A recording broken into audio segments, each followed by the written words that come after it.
তারাবির সালাতের রাকাত বিতর্ক এড়িয়ে চলুন। রাকাত নিয়ে বিতর্ক করবেন না। 8 রাকাত 20 রাকাত নিয়ে যে মারামারি এই দেশে, এটা শয়তানের ফন্দি। চিল্লায় বলেন, এটা কার ফন্দি? আমরা 20 রাকাত পড়ি, আপনারা হয়তো 8 রাকাত পড়েন, কোনো অসুবিধা নাই। আমরা যারা 20 রাকাত আমরা পড়তেছি, আমরা 20 রাকাতের কথাই বলি। 20 রাকাত আমরা পড়বো আজীবন। সৌদি আরবে মক্কা মদিনায় 20 রাকাত পড়ে, কোনো অসুবিধা নাই। অন্যান্য মসজিদগুলো 8 রাকাত পড়ে। এই নিয়ে এদের মধ্যে মারামারি আছে? হ্যাঁ, এই জন্য রাকাত বিতর্ক এড়িয়ে চলবেন। প্রিয় ভাইয়েরা, আপনার আমল আল্লাহর কাছে কবুল হবে সংখ্যার বিচারে না উত্তমতার বিচারে? বলেন তো, সংখ্যার বিচারে না উত্তমতার বিচারে? উত্তমতার বিচারে। কত চমৎকার ভাবে আপনি আল্লাহর সামনে দাঁড়াতে পারছেন এটা বিবেচ্য। রুকু সেজদাগুলো সুন্দরভাবে করবেন। রুকু থেকে সোজা হয়ে দাঁড়ানো ওয়াজিব। 2 সেজদার মাঝখানে সোজা হয়ে বসা ওয়াজিব। এই তা'দিলুল আরকান বাদ দিলে হানাফি মাযহাব মতে সৌ সেজদা দিতে হবে। অন্য মাযহাব মতে নামাজই হবে না, আপনার নামাজই হবে না। এই জন্য ধীরস্থির ভাবে তারাবির সালাত যেন আমরা আদায় করি। পারা যাবে তো ইনশাআল্লাহ? 3 নাম্বার, তাহাজ্জুদের সালাত আদায় করুন। বছরের অন্য সময় উঠতে পারি না, অনেকে বলে হুজুর উঠতে পারি না, কিন্তু রমাদানে সাহারি খাওয়ার জন্য তো ওঠাই লাগে। কি বলেন, সাহারি খান আপনারা? হ্যাঁ, খান না? খান কে কে দেখি তো? মাশাআল্লাহ মাশাআল্লাহ। এই সুন্নত পালনের জন্য 1 নাম্বার। মাশাআল্লাহ, ঠিক আছে, পালন করবেন।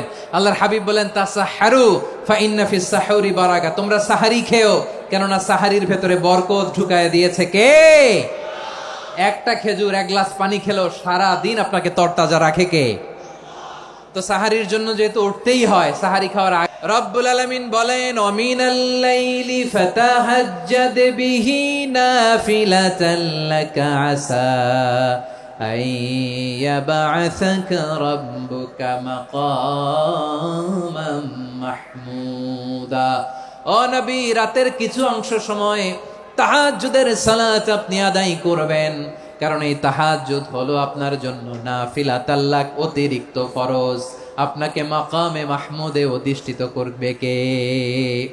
এজন্য যারা সম্মানিত হতে চান, সম্মানের আসনে যেতে চান, তাদের জন্য তাহাজ্জুদ অবধারিত।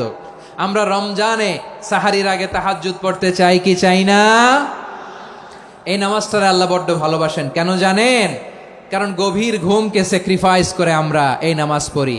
ঘুমের আরবি জানা আছে কারো? ঘুমরে আরবিতে কি বলে? অনেকগুলো আরবি আছে। একটা আরবি হচ্ছে নুআস, তন্দ্রা তন্দ্রা, আমানাতান নুআস কোরআনে এসেছে। আরেকটা আছে ঝিমুনি, ঝিমুনি, এইভাবে ঝিমুনি আসে ঘুমের আগে, এটারে বলে সিনা। এটারে কি বলে? সিনা। স্বাভাবিক ঘুমকে আরবিতে বলে নাউম। স্বাভাবিক ঘুমকে কি বলে? এই সিনা আর নাউমকে আল্লাহ এক আয়াতে এনেছেন, লা তাখুযুহু সিনাতু ওয়ালা নাউম। আল্লাহর তন্দ্রা নাই, ঘুম নাই। ঘুমের আগে যে তন্দ্রা আছে ওইটাও নাই। তাহলে নুআস, সিনা, নাউম পেলাম। আরেকটা ঘুমের আরবি হচ্ছে হুজুদ। চাঁপাইনবাবগঞ্জ আওয়াজ করে বলেন, আরেকটা ঘুমের আরবি কি? হুজুদ। এটা মাঝরাতের ঘুম, শেষ রাতের ঘুম, যেই ঘুমটা বড্ড মজা লাগে। কাঁথা টেনে টেনে, ব্ল্যাঙ্কেট টেনে টেনে আরেকটু ঘুমাইতে মন চায়, আরেকটু, আর 1 মিনিট, আর 2 মিনিট, এরকম একটা মজার ঘুম শেষ রাতে আছে না নাই? এই শেষ রাতের ঘুম, এই হুজুদের ঘুমকে স্যাক্রিফাইস করে যেই সালাত পড়া হয়, ওই সালাতের আরবি নাম হচ্ছে সলাতুল হুজুদ বা সলাতুত তাহাজ্জুদ। চিল্লায় বলেন আল্লাহু আকবার।